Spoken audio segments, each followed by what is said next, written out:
Sofa Zahra, STMT. Saya merupakan dosen tetap di Prodi Informatika, Fakultas Teknik Universitas Islam Majapahit. Video ini dibuat sebagai syarat dan bagian dari pernyataan diri dalam unjuk kerja Tridharma Perguruan Tinggi atau PDD UKTPT untuk sertifikasi dosen tahun 2025, khususnya dalam bidang pengajaran. Pada kesempatan kali ini, saya akan menceritakan tentang mata kuliah yang saya ampu dan juga sekaligus bidang keahlian saya, yaitu mata kuliah Machine Learning. Mata kuliah Machine Learning ini merupakan salah satu mata kuliah syarat wajib di Prodi Informatika yang diambil pada saat semester 5, di mana beban pada mata kuliah ini yaitu sebesar 3 SKS. Mata kuliah ini membahas di antaranya yang nomor pertama yaitu penerapan prinsip matematika dalam pembangunan sistem cerdas. Yang kedua yaitu juga membahas mengenai berbagai macam metode dan algoritma yang ada pada machine learning. Di antaranya yaitu supervised learning, unsupervised learning, dan reinforcement learning. Yang ketiga yaitu mata kuliah ini juga membahas mengenai berbagai macam pengembangan dari machine learning itu sendiri, salah satunya yaitu deep learning. Yang keempat yaitu bagaimana penerapan dan implementasi machine learning dan deep learning dalam berbagai macam studi kasus yang ada di dalam keseharian. Kemudian luaran mata kuliah ini yaitu mahasiswa akan membuat suatu sistem berbasis machine learning atau deep learning, di mana sistem ini yang akan menjadi bahan penelitian mahasiswa, dan di akhir mata kuliah ini juga hasil dari sistem tersebut akan dibuatkan artikel jurnal dan dipublikasikan dalam jurnal bereputasi. Kemudian kami memberikan bobot dalam mata kuliah ini sebesar 40% untuk ujian akhir semester, 30% untuk ujian tengah semester, dan yang terakhir yaitu 30% yaitu kuis dan tugas. Capaian pembelajaran lulusan dalam mata kuliah ini yaitu yang pertama, menguasai konsep dan prinsip-prinsip matematika, sains, dan sistem cerdas. Yang kedua yaitu mampu bekerja sama secara mandiri dan tim. Yang ketiga yaitu mampu merancang, membangun, menganalisa sistem cerdas, serta menyelesaikan persoalan komputasi dan pemodelan matematis secara efektif dan efisien. Kemudian capaian mata kuliah dari mata kuliah ini yaitu diharapkan mahasiswa mampu menerapkan prinsip matematika dalam perancangan sistem cerdas. Yang kedua yaitu mampu merancang dan menganalisa berbagai macam metode di dalam machine learning dan deep learning. Yang terakhir yaitu mampu merancang dan menerapkan algoritma atau metode machine learning dan deep learning pada sebuah studi kasus. 3 komponen pembelajaran dalam mata kuliah ini yaitu yang pertama delivery, yang kedua interaction, yang ketiga yaitu assessment. Pada komponen delivery, materi langsung disampaikan kepada mahasiswa melalui tatap muka. Yang kedua yaitu interaction. Proses pembelajaran dalam mata kuliah machine learning ini bersifat 2 arah, yaitu antara dosen dan mahasiswa, di mana tatap muka 2 arah ini bisa terjadi dalam kegiatan diskusi dan tanya jawab. Kemudian yang ketiga yaitu assessment. Pada assessment, evaluasi terjadi di setiap perkuliahan pada akhir materi, yaitu berupa kuis serta metode pembelajaran yang digunakan yaitu ceramah dan project based learning. Pada perkuliahan machine learning terdapat 14 kali tatap muka, di mana pertemuan pertama yaitu membahas mengenai dasar dan pengenalan machine learning. Yang kedua yaitu jenis-jenis machine learning. Yang ketiga yaitu pengenalan Python dan aplikasi Google Colab. Yang keempat yaitu metode naive Bayes. Yang kelima yaitu metode decision tree dan random forest. Yang keenam yaitu metode KNN atau K-nearest neighbor algorithm. Yang ketujuh yaitu metode Kamis. Yang kedelapan yaitu pengenalan deep learning dan implementasinya. Kemudian pertemuan ke-9 yaitu LSTM. Yang ke-10 yaitu materi tentang CNN. Nomor 11 yaitu mengenai RNN. Kemudian nomor 12 yaitu implementasi studi kasus machine learning dan deep learning dalam kehidupan sehari-hari di berbagai contoh kasus. Baik, berikut ini adalah video dalam proses pembelajaran perkuliahan machine learning pada pertemuan ke-9, di mana pada pertemuan ke-9 kali ini akan membahas tentang subjek deep learning dalam penggunaan machine learning. Assalamualaikum warahmatullahi wabarakatuh. Selamat pagi semua. Oke, gimana nih? Udah pada sarapan belum? Oke.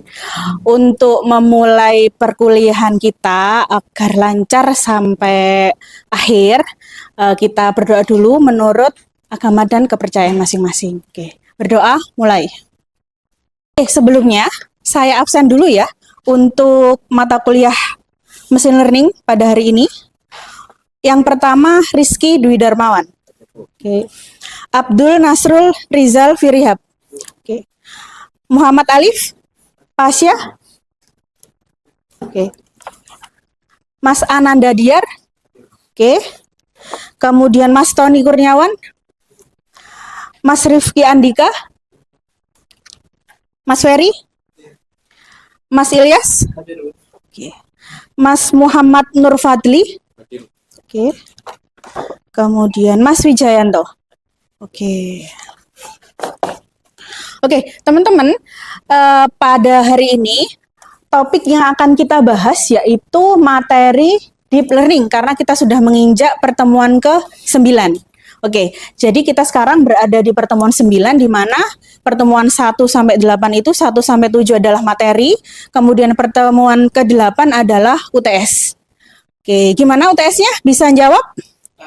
Alhamdulillah. Oke, coba saya refleksi ya. Oke, Mas Farasi Zaki.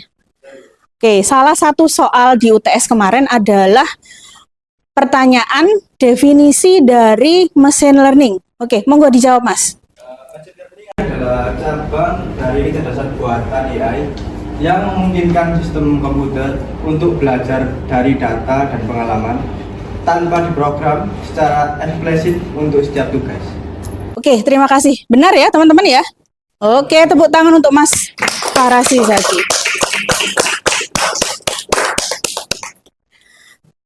Ada yang ingat lagi soalnya? Selain definisi dari machine learning. Mungkin ada yang masih ingat di nomor 5, saya mencantumkan bahwa soalnya yaitu definisi dan proses dari salah satu algoritma dalam machine learning, yaitu K-means. Ya, oke. Mas Ilyas bisa dijelaskan apa itu algoritma atau metode K-means? Baik, Bu. K-means clustering adalah metode dalam data mining untuk pengelompokan data tanpa pengawasan atau unsupervised learning. Algoritma ini bekerja dengan mempartisi data menjadi kelompok-kelompok yang serupa berdasarkan jarak antara titik data pusat kelompok atau centroid. Oke, terima kasih. Gimana teman-teman? Benar? Oke, benar ya. Oke, tepuk tangan untuk Mas Ilyas. Oke, jadi di pertemuan ke belakang kita sudah mempelajari berbagai macam algoritma dalam machine learning. Salah satu contohnya adalah K-means. Ya, jadi benar K-means ini adalah algoritma yang tipenya adalah supervised apa unsupervised? Oke, unsupervised ya. Karena apa Mas Ilyas? Karena tanpa pengawas. Oke, jadi termasuk ke dalam unsupervised di mana K-means ini adalah tipenya clustering ya. Jadi mengelompokkan tanpa menghiraukan adanya label begitu. Oke, jelas ya teman-teman ya untuk K-means dan untuk machine learning ini sendiri. Karena materi pada hari ini yaitu deep learning merupakan pengembangan dari materi machine learning. Jadi di dalam perkuliahan materi deep learning ini teman-teman nanti akan mempelajari perbedaannya dengan machine learning. Ya, jadi apa itu machine learning dan deep learning? Nah, teman-teman nanti bisa mengetahui perbedaan antara machine learning dan deep learning. Nah, yang kedua, teman-teman akan mempelajari berbagai macam algoritma atau metode yang tergolong deep learning. Ya, jadi banyak nanti teman-teman bisa mempelajari materi-materi, yaitu metode-metode yang ada di dalam deep learning. Nah, yang ketiga, teman-teman akan mempelajari kelebihan dan kekurangan dari metode deep learning. Yang terakhir, teman-teman akan dapat menganalisa berbagai kasus, contoh yang ada di kehidupan sehari-hari, bagaimana bisa memanfaatkan yang namanya deep learning untuk dapat menyelesaikan masalah yang ada. Jadi, materi ini yaitu perbedaan antara, ada istilah baru ya, atau teman-teman sudah pernah mendengar mungkin, yang namanya AI versus machine learning versus deep learning. Jadi singkatan ya, AI itu kan artificial intelligence, kecerdasan buatan, versus machine learning. Ya, pembelajaran mesin. Yang ketiga yaitu DL, deep learning, pembelajaran mendalam, begitu. Nah, di diagram paling kanan ini saya sudah menjelaskan ini ya gambarnya. Jadi hubungan antara istilah artificial intelligence, machine learning, dan deep learning. Oke, yang pertama ya kita lihat. Yang pertama, artificial intelligence. Ya, teman-teman mungkin sudah tahu ya, kecerdasan buatan, atau sudah mungkin pernah menggunakannya tiap hari mungkin ya. Nah, jadi tidak lepas kita dari AI untuk membantu di segala bidang yang kita butuhkan. Nah, definisi dari AI itu sendiri yaitu programs with the ability to learn and reason like humans. Jadi, kecerdasan buatan itu kita membuat program di mana program itu mempunyai kemampuan untuk belajar dan berpikir seperti manusia. Nah, itu adalah definisi dari AI. Nah, AI ini yang kemudian menjadi payung dari istilah-istilah di bawahnya. Nah, jadi seperti mata kuliah kita pada semester ini yaitu machine learning ya, pembelajaran mesin. Machine learning itu adalah subbagian dari artificial intelligence. Dan gimana posisi deep learning itu sendiri? Nah, kita lihat ya, di deep learning itu berada di paling kecil dari AI, ML, dan DL. Nah, kita lihat ya. Jadi pengembangan dari machine learning itu adalah deep learning. Jadi subset of machine learning, artificial neural network. Jadi jaringan saraf tiruan. Jaringan saraf tiruan itu kan termasuk dalam neural network ya. Nah, di mana dia dapat mengolah vast amount of data. Sejumlah data yang sangat besar. Nah, jadi teman-teman bisa memahami atau mengambil satu poin penting ya. Jadi jika machine learning itu sama-sama konsepnya dengan deep learning, namun deep learning itu mempunyai kelebihan. Satu, yaitu dapat mengolah data yang cukup besar, melebihi yang bisa diolah oleh machine learning. Begitu ya. Ini saya bandingkan antara tradisional machine learning dengan deep learning. Oke. Kalau machine learning yang sudah kita pelajari di pertemuan sebelumnya, nah, kita bisa lihat ya, ini saya punya input dan output di mana sistem yang akan kita bangun mengenali sebuah gambar. Ya, kemudian kalau di machine learning itu tahapan fitur extraction dan klasifikasi itu adalah terpisah. Jadi manual. Kalau di machine learning, ekstraksi fitur itu manual. Nah, bedanya apa dengan deep learning selain tadi ya bisa mengolah data yang cukup besar, melebihi yang bisa diolah oleh machine learning? Yaitu di dalam deep learning kalau kita pakai metodenya, kita panggil library-nya kalau kita panggil, nah dia otomatis melakukan yang namanya fitur extraction. Ya, jadi kalau di machine learning itu manual, kalau di deep learning itu sudah include di dalam algoritmanya. Begitu. Makanya kenapa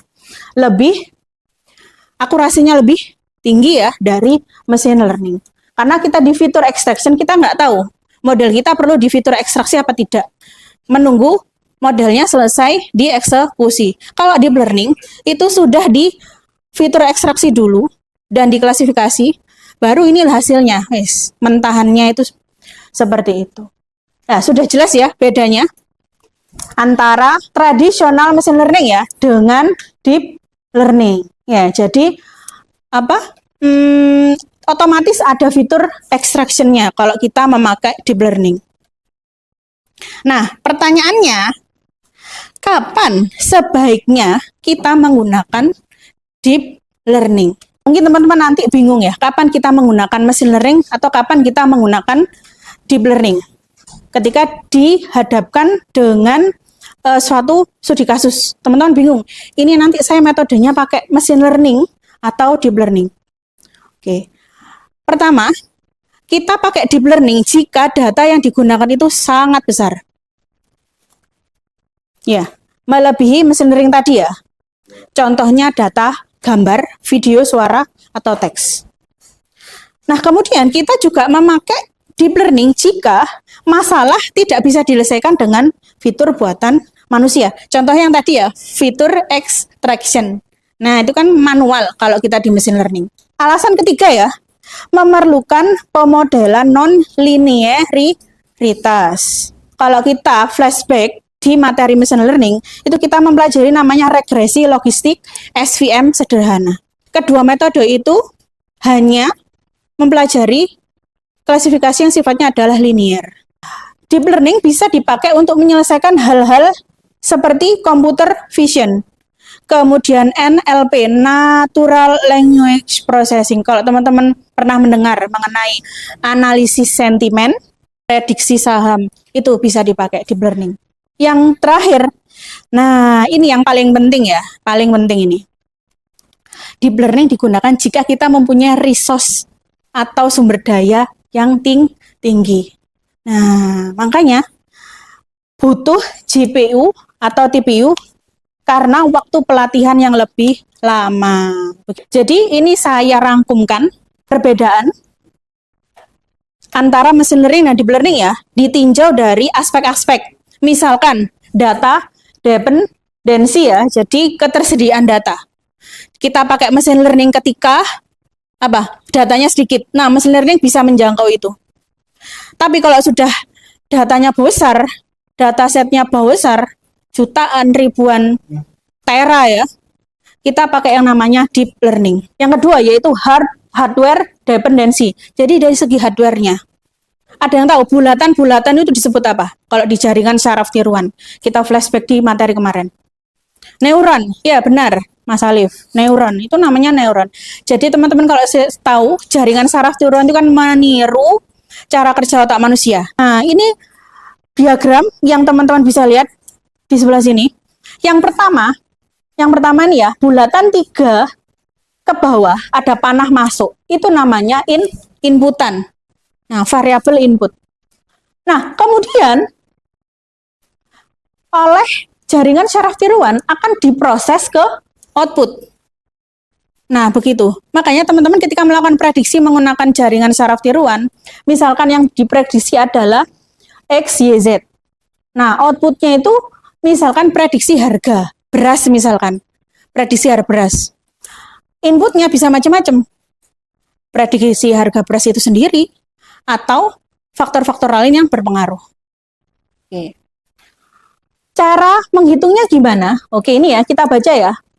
For example, assume two input neuron X and Y are connected to an output neuron Z. Oke, jadi coba kita cek ya. Nih, kita gambar lagi. Nah, seperti ini ya. Ini ada proses input di mana neuronnya itu adalah neuron X, kemudian Y. Nah, outputnya sini ya, adalah neuron namanya apa? Z, benar sekali. Okay. The weight between X and Z is 0,5. Bobotnya antara X dan Z adalah 0,5. Bobot antara Y dengan Z adalah 1,4. Input value-nya adalah 1 ya untuk X, kemudian untuk Y adalah 2. Bagaimana cara menghitungnya? Jadi the input value for X adalah 1 dan for Y adalah 2. Multiply those values by their respective weights. Jadi kalikan dengan bobot masing-masing. Nah, jadi end up totalnya yaitu 1 kali 0,5 ditambah kemudian 2 kali 1,4. Jadinya adalah 3,3. Tapi ketika neuronnya terhubung seperti ini juga nanti dihitung. Deep learning antara input dan output itu ada yang namanya istilah yaitu apa? Hidden layer. Oke. Bedanya mesin learning dan deep learning salah satunya yaitu struktur arsitektur antara input dan output. Ada hidden layer, namanya layer tersembunyi. Kalau ini namanya layer input dan output, di deep learning ada layer tengah-tengah sini ya. Nah, namanya hidden layer. Jadi, hitungan bobotnya ya dikali semua ini berhubungan. Seperti yang sudah saya jelaskan tadi, bahwa kita akan belajar berbagai macam tipe-tipe deep learning. Oke ya. Jadi yang pertama, yaitu adalah RNN ya. Artinya apa RNN? Recurrent Neural Network, RNN yang paling ujung sini. Nah, itu dirancang untuk memproses data sekuensial seperti teks suara dan deret waktu. Nah, ini cocok untuk data-data yang sifatnya adalah harian. Misalkan teman-teman nanti mau melakukan prediksi harga ayam di kota Mojokerto. Nah, ini cocok pakai metode RNN. Makanya, ilmuwan itu meningkatkan lagi performa dari RNN. Nah, timbullah metode baru yang dinamakan LSTM ya, Long Short Term Memory. Nah, ini. Jadi dia mengatasi masalah vanishing gradient. Jadi nggak bisa mengolah data waktu yang lama. Jadi dia ngolah waktunya pendek-pendek saja untuk yang RNN ya. Beda dengan LSTM. Kita mau memprediksi dari tahun 1990, LSTM kuat bisa. Gitu. Oke.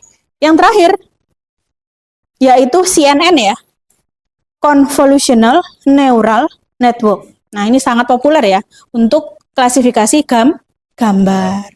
Begitu.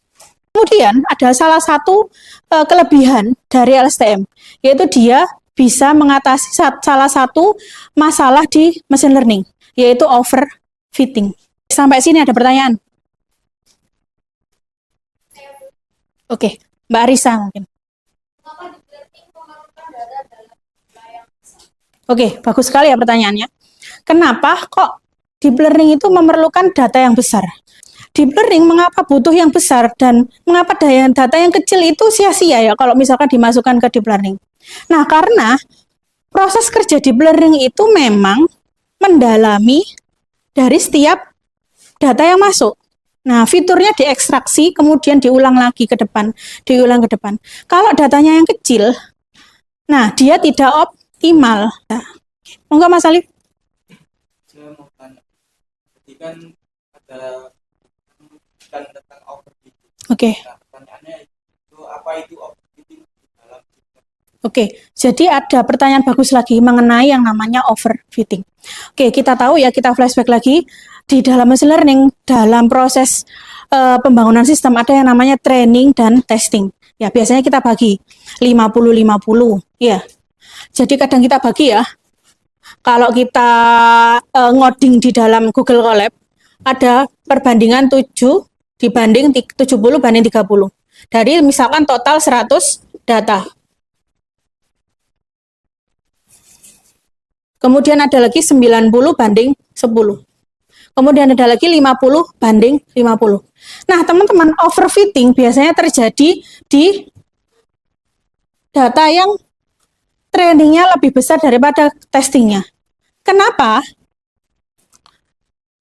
Karena dia hanya belajar di 90% ini. Ketika dia ada data baru, dia tidak bisa mengenali. Contohnya nih, teman-teman ya, saat ujian, teman-teman belajar soal, diajari itu soal-soal itu aja.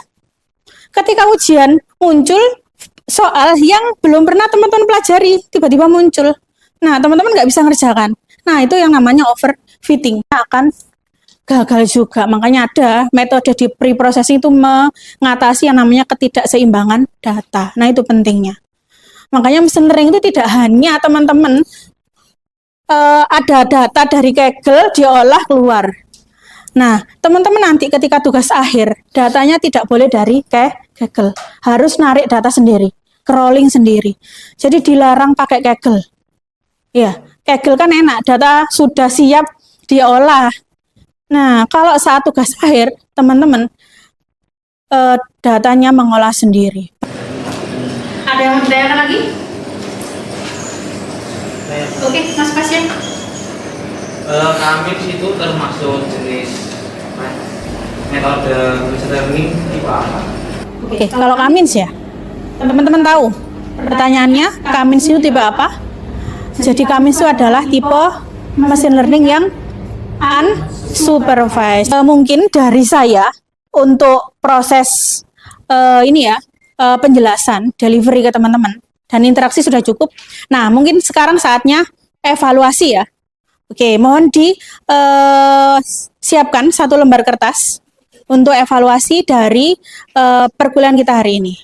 Tadi saya membahas tentang deep learning ya, bagaimana deep learning itu kita bandingkan dengan machine learning, bagaimana plus minus dari deep learning, jenis-jenis dari deep learning itu sendiri seperti apa. Pertanyaan nomor 1, jelaskan hubungan ya, bukan definisi ya, bukan definisinya, hubungan antara artificial intelligence, machine learning, dan deep learning. Boleh digambarkan dalam bentuk diagram. Nomor 2, sebutkan satu saja metode di dalam machine learning dan jelaskan proses cara kerjanya. Nomor 3, jelaskan sisi positif dan negatif dari deep learning itu sendiri. AI, machine learning, dan deep learning. Kan kita tidak membahas definisinya, kita membahas hubungan antara ketiga ini. Ini pendapat saya, AI adalah konsep besar atau paling besar. ML, machine learning adalah metode untuk mencapai AI. Terus yang deep learning adalah teknik canggih dalam machine learning. Terus untuk analogi sederhananya, AI adalah tujuan untuk membuat mesin cerdas. Untuk yang ML, caranya melatih mesin dengan data. DL, teknik tingkat lanjut menggunakan otak buatan yang mirip cara kerja manusia. Terima kasih. Oke. Tepuk tangan untuk Mas Farasi Zaki. Apakah ada yang mau menambahkan? Mas Alif mungkin? Ketiganya itu sama-sama kayak pemrosesan data gitu. Benar. Bedanya satu saja.